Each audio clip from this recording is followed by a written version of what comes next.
Baik, assalamualaikum warahmatullahi wabarakatuh dan selamat pagi, kembali bertemu dengan Salam Channel Kanigara. Dan tentunya pada pagi hari ini sebuah keistimewaan buat Salam Channel di program Ngobrol Pintar. Kali ini Salam Channel Kanigara bersilaturahmi dengan beberapa destinasi wisata yang ada di Kota Probolinggo. Dan pada hari ini juga kita ingin mengetahui lebih jelas sebetulnya cagar budaya yang ada di Kota Probolinggo. Sebelumnya kami juga ada beberapa pendapat yang mungkin ini menjadi sebuah acuan dari kami.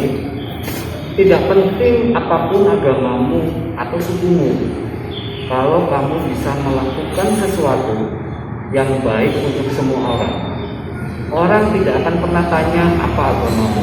Itu salah satu pendapat dari tokoh nasional, atau juga beliau adalah tokoh pluralisme yang ada di Indonesia. Dan saat ini saya didampingi oleh Bapak Neles. Beliau adalah salah satu ketua dua dari pengurus Gereja Merah, dan juga beliau adalah salah satu mungkin sebagai narasumber pada hari ini. Selamat pagi Bapak Neles. Selamat pagi. Kita salam protes dulu ya. Bapak. Ya. Gimana kabar, sehat Pak Neles? Tuhan sehat. Alhamdulillah. Iya. Iya Pak Neles.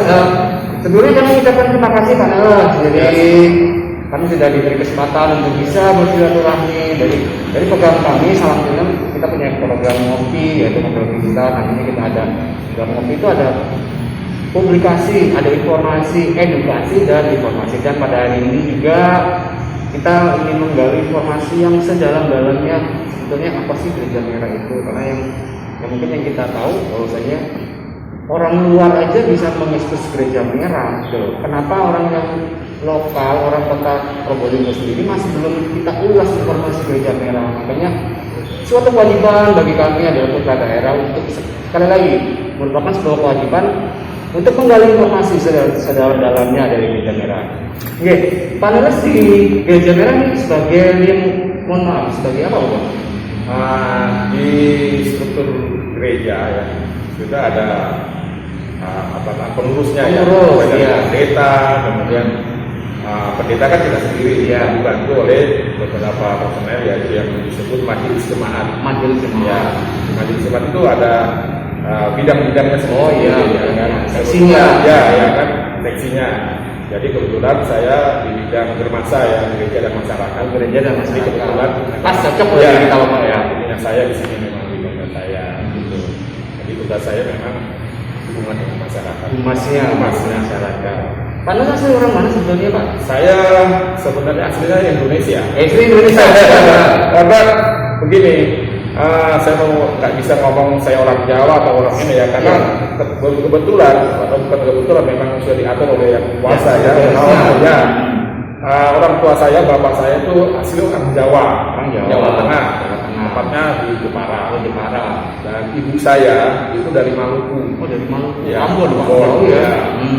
Jadi ketemu lahirlah saya. Dan saya bingung, tanya orang dari mana? Saya bilang orang Indonesia. Iya. Saya kira. Jadi untuk pendidikan kita juga, anak-anak kita mungkin yang generasi yang akan datang pasti campur ya. Jadi sekarang ini untuk untuk orang-orang di Indonesia itu kan banyak orang Jawa, orang Makassar. Ya. Itu makanya lebih baik kita sampaikan kita orang Indonesia. Orang Indonesia. Ya. Orang kalau lagi bahasa milenialnya gini Pak. Kita orang menang 081. Ya. 62. Ya, plus 62. Sorry, plus 62. Ya, plus 62. Oke. Ya. Bapak, sedikit Bapak, kita punya waktu hanya berapa menit, 20 menit. Yang penting kita langsung mengenai informasinya tentang Gereja Merah. Nah, saya ingin tahu Pak Neles, sejarah berdirinya Gereja Merah, mungkin bisa dijelaskan Pak Neles? Jadi karena waktunya mungkin terbatas, sebenarnya panjang ya. Iya. Gereja Merah kenapa sampai jadi merah? Iya. Kenapa? Ya kan. Sebenarnya awal ya gereja ini aslinya itu tidak merah. Zaman Belanda itu sebenarnya putih. Dari bukti sejarah yang ada kita nanti bisa lihat. Oh gitu. Di warna gereja itu tadinya putih Belanda. Nah, kita tahu setelah penjajahan Belanda kalah masuk Jepang. Ya. Kita dijajah 3,5 tahun oleh Jepang, oleh Belanda 350 tahun. Ya. Jepang waktu itu menguasai seluruh ini aset-aset Belanda, dan gedung gereja ini dipakai untuk gudang misiu, Bidang senjata. Belanda.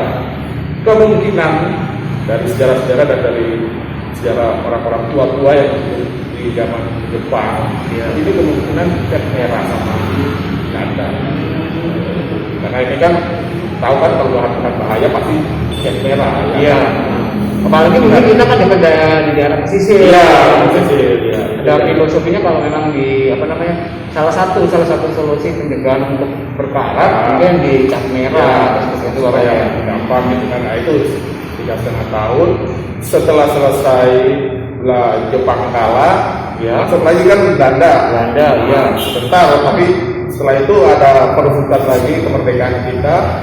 Gereja ini karena waktu itu negara kita masih baru, siapa yang berhak atau yang bisa mengelola ini pada waktu itu adalah gereja Kristen yang ada, yaitu GPIB. Ya, GPIB itu gereja salah satu gereja Protestan Indonesia bagian barat. Jadi kemudian sama pemerintah yang masih baru negara Republik Indonesia itu diserahkan ke pengelolaan GPIB. Nah, kita karena warga karena situasi itu kan kita mau merubah warna kan jadi tetaplah merah gitu aja, sehingga orang Probolinggo tahunya merah, gereja merah. Nah, satu-satunya di Probolinggo ya merah, jadi gereja merah, sehingga sampai sekarang menjadi ikon untuk Probolinggo bahwa gereja merah ini ikon juga. Iya. Saya sebagai warga kota Probolinggo patut berbangga Paneles. Jadi gereja merah, kalau kita klik gereja merah di salah satu YouTube lah, jadi yang nampak adalah kota Probolinggo. Jadi karena memang kalau tidak salah saya koreksi ada di dunia ini hanya ada 2 gereja merah di dunia. Jadi salah satunya ada di kota Probolinggo. Dan itu adalah salah satu cagar budaya harus dipertahankan, dilestarikan seperti itu. Ini tahun berapa dulu Bapak? Ini dibangun tahun 1862. 1862. Bukti sejarah yang tertulis tadi mungkin kita waktu masuk di bawah. Itu masuk tadi bawah itu Tapi terakhir saya dapat masukan lagi, kebetulan waktu itu cicitnya yang membangun ini residen Probolinggo datang ke sini. Cicitnya itu dia membawa bukti salah satu surat perjanjian surat ini yang diserahkan bukti bahwa gereja ini diresmikan tahun 1863 kan 1 tahun kemudian tanggal 20 Juli 1863 itu ada. Oh gitu. Dan fotonya orang tuanya itu ada. Dia cerita bahwa dulu eyangnya itu pernah tinggal di sini di depan gereja merah. Masih ingat dulu di gereja di depan ini kan ada hotel Semeru kan peninggalan Belanda ini sebenarnya nggak boleh dibongkar. Harusnya. Saya masih belum tahu tuh Bapak ada hotel di depan itu. Tahun 89 saya masuk Probolinggo, saya hidupnya di situ. Di hotelnya gitu. Belum tahu ya? Belum tahu sejarahnya panjang itu. Makanya sampai sekarang nggak bisa dibuka itu kan karena itu dulunya termasuk situs sejarahnya untuk Probolinggo. Itu kira-kira seperti itu. Jadi mungkin perlu menjadi sebuah klarifikasi atau kesimpulan Pak. Jadi memang berdirinya gereja merah ini pada tahun 1862 dan seiring dengan berjalannya waktu ada cicitnya dari Belanda bahwasanya beliau menyerahkan anggaplah sebuah pelakat atau sebuah prasasti jadi seperti itu. Akhirnya yang tertera tahun 1863 persemiannya sudah ada saya juga sebutkan itu pakai bahasa Belanda ada 20 Juli 1863 nanti kita bisa lihat Jadi warganet khususnya warga Kota Probolinggo dan Kecamatan Kanigaran, seperti apa yang disampaikan Paneles bahwasanya Gereja Merah berdiri pada tahun 1862 menurut sejarah yang beliau peroleh. Tetapi pada tahun 1863 ada sebuah catatan, yaitu berupa plakat prasasti ataupun plakat yang menerangkan bahwa diresmikannya Gereja Merah pada tanggal 20 Juni 1863. Kalau kita bayangkan berarti berusia 150-an tahun, berarti 156 lah. 156 berdirinya Gereja Merah ini. Dan mungkin yang menjadi pertanyaan Pak Meles, keunikan dari Gereja Merah ini apa sih Pak? Uniknya ini dibangun bangunannya ya, ini sistemnya knockdown. Iya, karena kita tahu ini bahan-bahannya semuanya kan dari Eropa, dari Belanda ya. Menurut sejarah itu pun sejarah yang ini bahan-bahannya dari Jerman. Iya, jadi Belanda beli bahan-bahannya ini, bangunannya ini itu dari Jerman, kemudian dikirim dengan kapal laut ke Probolinggo dan dibawa langsung ke sini dipasang. Ya kan? Jadi diketahui semua ya, kayak puset, ini tuh besi tuangan semua. Ini besi baja. Jadi kalau dapatnya bisa pegang lah ya. Ini besi tuangan semua. Ini besi semua. Nah, hanya untuk plafonnya itu ada kayu papan ya. Jadi hanya kita sudah kita poles ya, supaya kelihatan cantik, tapi kelihatannya sudah sedikit terkupas berita.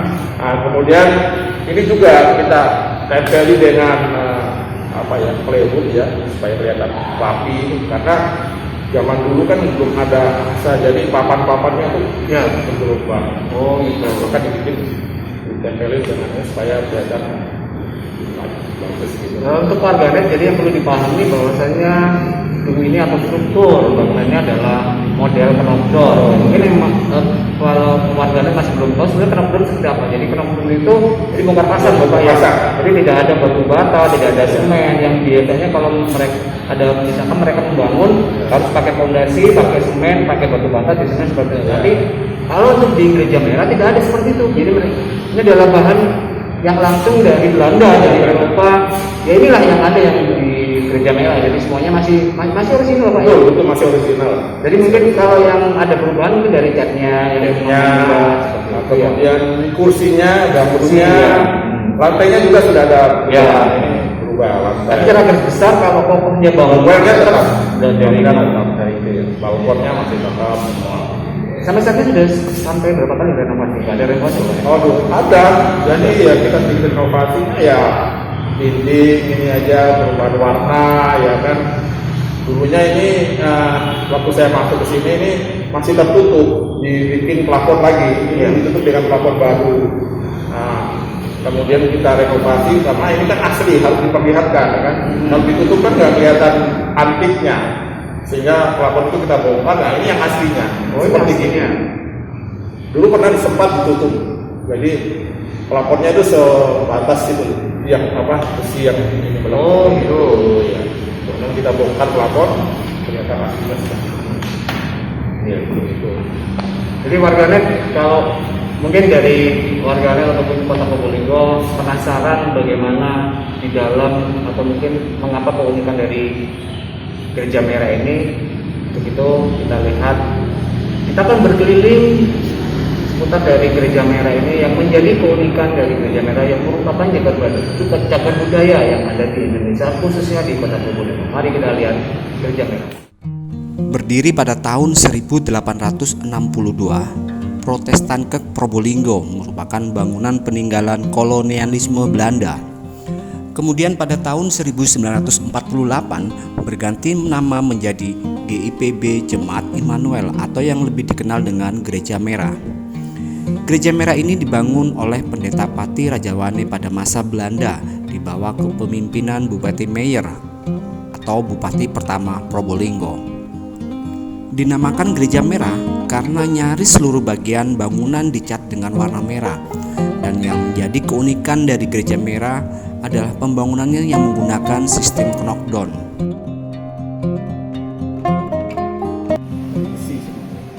Baik warganet, yang jadi salah satu keunikan dari Gereja Merah adalah termasuk adalah di mimbar, tangganya adalah tangga tuangan besi. Jadi tidak ada tangga yang akan menjadi sebuah keunikan, makanya nih ini langsung permanen, sudah bahannya dari tuangan besi tahun 1862. Coba kita bayangkan sekarang sudah berusia 150-an tahun. Sampai sekarang di tahun 2021 masih berdiri kokoh. Jadi salah satu keunikan dari Gereja Merah. Iya, yang mendirikan ini gedung gereja. Iya, serahkan ini sama itu istrinya.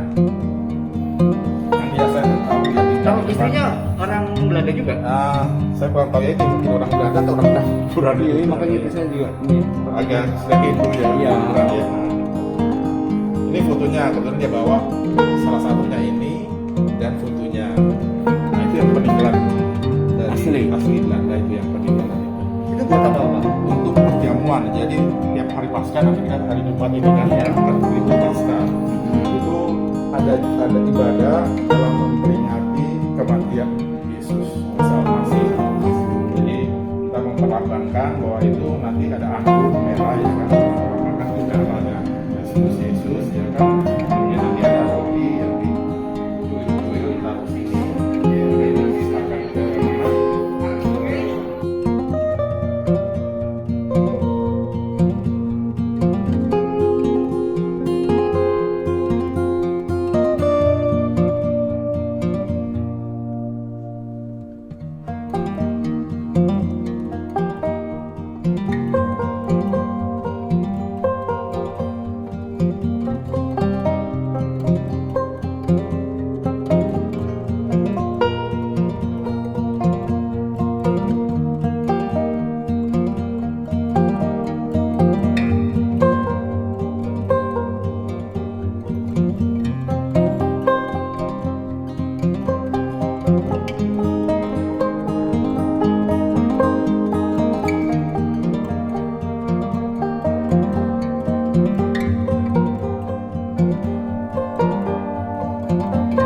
Gereja Merah yang ada di Kota Probolinggo merupakan salah satu dari 2 gereja merah di dunia.